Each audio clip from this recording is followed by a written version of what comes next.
ঘূর্ণিঝড় মান্থার প্রভাবে ইতিমধ্যে বসিরহাটের উপকূলবর্তী এলাকায় ঝোড়ো হাওয়ার সঙ্গে বৃষ্টি শুরু হয়ে গেছে। অন্ধ্রপ্রদেশের উপকূলে ইতিমধ্যে কিন্তু মান্থা ঝড় আছড়ে পড়েছে এবং আলিপুর আবহাওয়া দপ্তর জানিয়েছে যে মান্থার খুব একটা প্রভাব কিন্তু পশ্চিমবঙ্গে পড়বে না। উপকূলবর্তী এলাকাগুলিতে পশ্চিমবঙ্গের ঝোড়ো হাওয়ার সঙ্গে বজ্রবিদ্যুৎ সহ বৃষ্টি হতে পারে। ইতিমধ্যে মান্থার প্রভাবে বসিরহাটের উপকূলবর্তী বিস্তীর্ণ এলাকা জুড়ে বিভিন্ন জায়গায় মেঘলা আকাশ এবং অন্ধকারাচ্ছন্ন হয়ে এসেছে এবং প্রবল বর্ষণও কিন্তু শুরু হয়েছে। ইতিমধ্যে সুন্দরবনের সন্দেশখালী সহ বসিরহাটের বিভিন্ন জায়গাতেও কিন্তু একই পরিস্থিতি।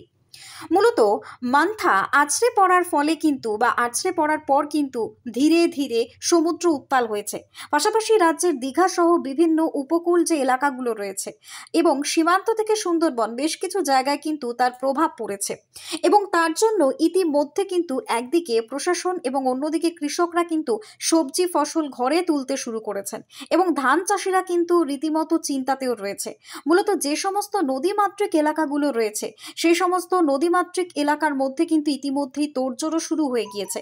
প্রশাসন কিন্তু একদিকে নদী বাঁধ খতিয়ে দেখেছেন, অন্যদিকে মানুষের সুযোগ সুবিধা সবকিছুর কিন্তু বন্দোবস্ত করেছেন এবং কৃষকেরাও কিন্তু ইতিমধ্যে ধান সবজি সবকিছু ফসল ঘরে তুলতে শুরু করেছেন যাতে করে কোনো রকমের ক্ষয়ক্ষতির মুখোমুখি তারা না হন এবং এই মান্থার প্রভাবে যাতে তাদের জীবন জীবিকাতে কোনো রকম প্রভাব না ফেলতে পারে সেটারই কিন্তু ওপর নির্ভর করা হয়েছে বা সেটার উপর কিন্তু আলোকপাত করা হয়েছে এবং আগাম সবকিছুর কিন্তু ব্যবস্থাও নেওয়া হয়েছে। সব মিলিয়ে উপকূলবর্তী এলাকার প্রশাসন সব রকম ভাবে কিন্তু প্রস্তুত রয়েছে ঘূর্ণিঝড় মান্থার সাথে মোকাবিলা করার জন্য।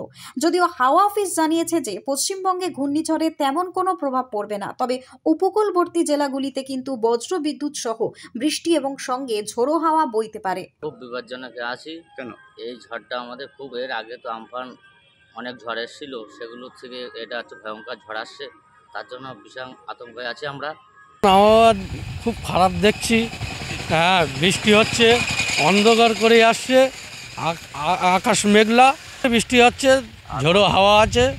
আমাদের মাঠে চাষবাস আছে, ধান কাটা আছে, শস্য মসুরি বোনা আছে, এখন বোনা হবে, মাঠে ধান তো প্রচুর কাটা আছে। এখন আমাদের তো অবস্থা খুব খারাপ, বৃষ্টি খুব জোরে বৃষ্টি আছে, আকাশে মেঘলা আকাশ, অন্ধকারে আছে, পুরো অন্ধকারে আছে, লাইট নেই মোটে, অন্ধকারে আসতেছে, বিদ্যুৎ চমকাচ্ছে, আকাশ ডাকছে, হাওয়া হচ্ছে না, মাঠে ঘাটে আছে ফসল, সব মাঠে ঘাটে প্রচুর পেয়ে।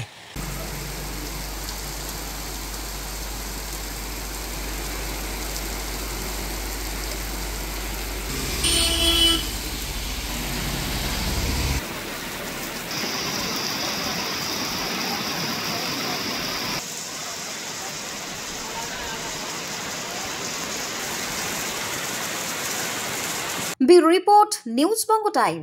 St. Augustine's Day School, Barakpur. Success for every child.